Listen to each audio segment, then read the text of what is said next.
ఏడాది పొడవునా టమాటాని సాగు చేస్తున్నారు రైతులు.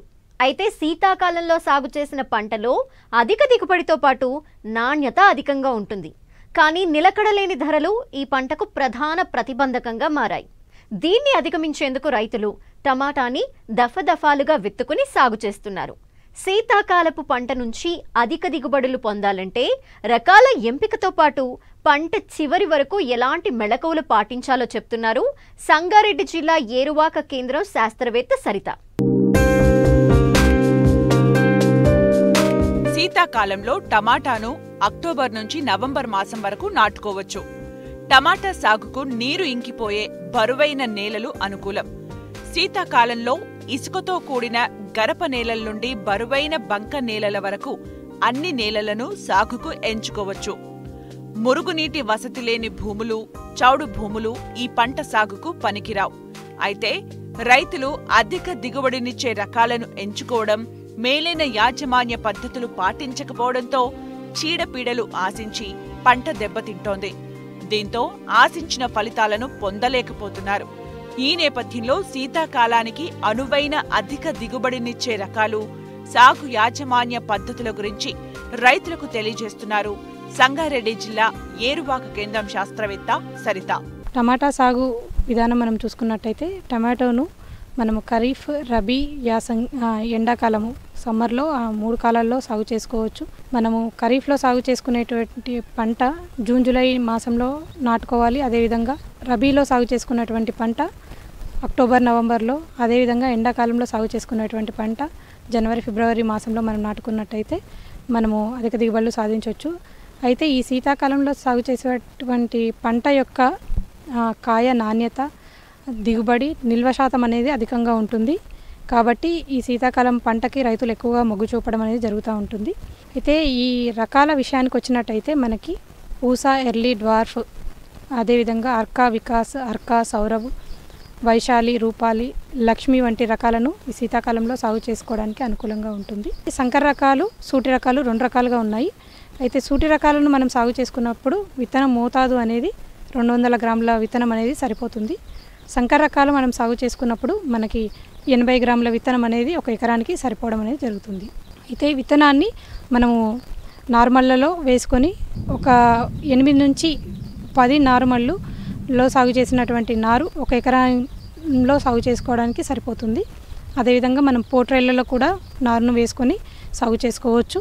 అయితే ఈ విత్తనాన్ని నాటుకోవడానికంటే ముందుగా విత్తన శుద్ధి అనేది చాలా ముఖ్యము. ఇందులో రసం పీల్చే పురుగుల నివారణకి గాను ఇమిడాక్లోప్రిడ్తో విత్తన శుద్ధి చేసుకోవడము, శిలీంధ్ర తెగుళ్ళ నివారణ కోసం అని చెప్పేసి మనము థైరమ్ లేదైతే క్యాప్టాన్తో విత్తన శుద్ధి చేసుకోవడం, ఆఖరిగా జీవ శిలీంద్ర నాశిని అయినటువంటి ట్రైకోడర్మా విరిడి 8 నుంచి 10 గ్రాముల చొప్పున 1 కిలో విత్తనానికి పట్టించి మనము విత్తనాన్ని నారుమలలో నాటుకోవాలి. ఈ ఎత్తు నారుమలను తయారు చేసుకొని వాటిలో మనము 10 సెంటీమీటర్ల దూరంలో వరుసకి అదేవిధంగా విత్తనానికి మధ్యలో ఒక 2 నుంచి 3 సెంటీమీటర్ల దూరంలో 1 అరంగుళం లోతులో మనం విత్తనాన్ని నాటుకొని తర్వాత విత్తనాన్ని సన్నని ఇసుకతో కానీ లేదంటే వానపాముల ఎరువుతో కానీ కప్పి దానిపైన మనము ఈ ఎండుగడ్డితో కప్పి ఉంచినట్టయితే లోపల అధిక తేమ, అధిక వేడి అనేది ఏర్పడి విత్తనం అనేది తొందరగా మొలకెత్తడం అనేది జరుగుతుంది. తర్వాత మనకు విత్తనం మొలకెత్తిన వెంబడే మనం ఎండుగడ్డిని తీసేసి మనము ఈ రోజ్ క్యాన్స్తో మనం నీటిని అనేది అందిస్తూ ఉండాలి. 20 నుంచి 25 రోజుల వయసు ఉన్నటువంటి నారును మనం ప్రధాన పొలంలో నాటుకోవడం అనేది చేయాలి. ఈ ప్రధాన పొలం తయారీ విషయానికి వచ్చినట్టయితే మనము ఒక 2 నుంచి 3 సార్లు బాగా దుక్కిని తయారు చేసుకొని ఆఖరి దుక్కిలో మనం చూసుకున్నట్టయితే సింగిల్ సూపర్ ఫాస్ఫేట్ 150 కిలోలు 1 ఎకరానికి, అదేవిధంగా ఒక 40 కిలోల మ్యూరేట్ ఆఫ్ పొటాష్ని ఆఖరి దుక్కిలో వేసుకోవాలి. ఇక మనకి నారు నాటుకోవడానికంటే ముందు మనకి టమాటోలో కాయ పగలడం అనేది ఎక్కువగా గమనిస్తూ ఉంటాం. కాబట్టి 8 నుంచి 10 కిలోల బోరాక్స్ను మనము నారు నాటడానికంటే ముందుగా మనము వేసుకోవాలి. అదేవిధంగా జింక్ లోపం కూడా ఎక్కువగా మనకి టమాటోలో కనిపిస్తుంది. కాబట్టి మనం ఆఖరి దిక్కులో మనకి ఒక 10 కిలోల వరకు జింక్ని కూడా అప్లై చేసుకోవడం అనేది చేయాలి. తర్వాత మనం ప్రధాన పొలంలో నాటుకోవడానికి మనం బోదెలో పైన నాటుకోవచ్చు, లేదంటే వరుసల మధ్యలో 60 సెంటీమీటర్లు, మొక్కల మధ్యలో 60 సెంటీమీటర్ల దూరంలో మనము మొక్కల్ని నాటుకోవచ్చు. అయితే మనము ఈ ఊతమిచ్చే పద్ధతిలో చూసుకున్నట్టయితే మనము అక్కడక్కడ కట్టెల్ని పెట్టుకొని కర్రల్ని పెట్టుకుంటూ వాటికి ఈ జిఐ వైర్ను వేసుకొని మళ్ళీ 25 రోజుల వయసు ఉన్నటువంటి ఈ మొక్కలని ఈ పురికోసలతో పైకి కట్టుకున్నట్టయితే ఈ మనకు కాయ యొక్క నాణ్యత అనేది బాగుంటుంది. విత్తన ఎంపిక ఎంత ముఖ్యమో సాగునీరు, ఎరువుల యాజమాన్యం, చీడపీడల నివారణకు కూడా అంతే ముఖ్యం. సమయానుకూలంగా ఎరువులు, నీటి తడులు అందించాలంటున్నారు శాస్త్రవేత్తలు.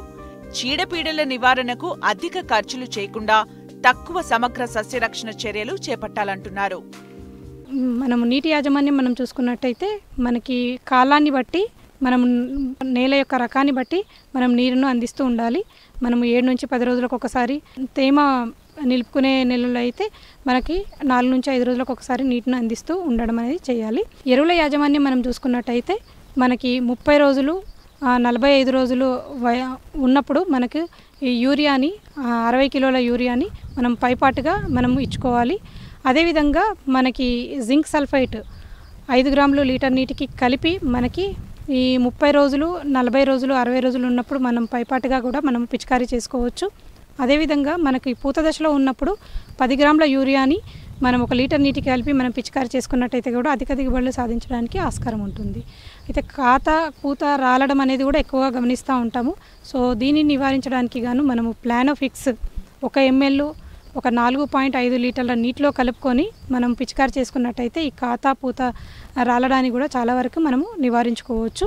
పురుగులు, తెగుళ్ళ యాజమాన్యం మనం చూసుకున్నట్టయితే మనకి కాయతొలుచు పురుగు అనేది, రబ్బర్ పురుగు అనేది ఇందులో ఎక్కువగా చాలా సమస్యాత్మకం.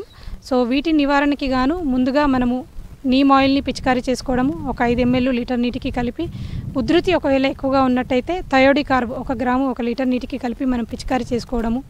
అదేవిధంగా సమగ్ర పంట యాజమాన్యంలో భాగంగా మనం చూసుకున్నట్టయితే 16 వరుసల టమాటోకి 1 వరుస బంతిని నాటుకున్నట్టయితే కూడా ఈ బంతి మొక్కలకు ఈ పురుగు అనేది అట్రాక్ట్ అయిపోయి చాలా వరకు పురుగు యొక్క ఉధృతిని తెలుసుకోవడం, తగ్గించుకోవడానికి కూడా చాలా ఆస్కారం ఉంటుంది. అదేవిధంగా మనకి ఇక్కడ రసం పీల్చే పురుగుల బెడద కూడా ఎక్కువగా ఉంటుంది.